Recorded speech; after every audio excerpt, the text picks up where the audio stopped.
As the world asks for its time of peace and healing, teacher, will you be able to cope up?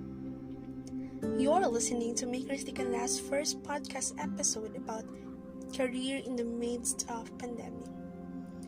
Hello teacher, how are you doing? I wish you're in a good disposition now. I hope that you have watched my previous video about being resilient because it is somehow related to what I'm going to share with you today.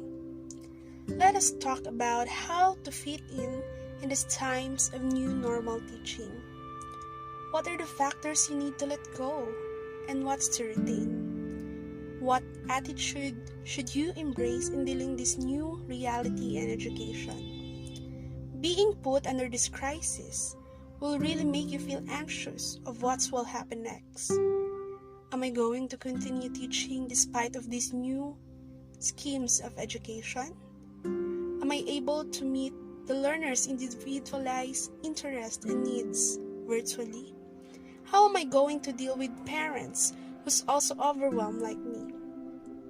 Nowadays, in order to be an effective teacher, you should let go of things that are not useful in this uncertainty, such as acknowledging only the brilliant learners, being close to just a number of students, or focusing on a particular group of students. Teacher, I am not asking you to be unfriendly, and I know you are not biased. But I just want you to know that in times like this, all of the learners, either active or aloof, needs our attention and facilitating skills individually. You also need to leave behind the trait of being too much objective driven, in a manner that we always want our learners to meet the objectives in an instantaneous way.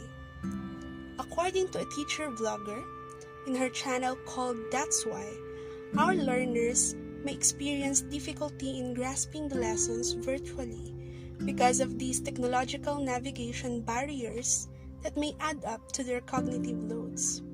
And so, teacher, you need to have a lot of time and patience in teaching them. As we adapt to this new normal education, let us bring with us our ever honorary dedication in teaching. We should be deserving of that career breakthrough beyond this world crisis. Let us also keep our traits of uplifting our co-teachers every time. Be each other's back. Overcome these situations altogether. And lastly, let's educate ourselves in this new technological education. Be patient, be resilient, and always believe in yourself that you can make it again. This is Makers They Can Last. Thank you for listening.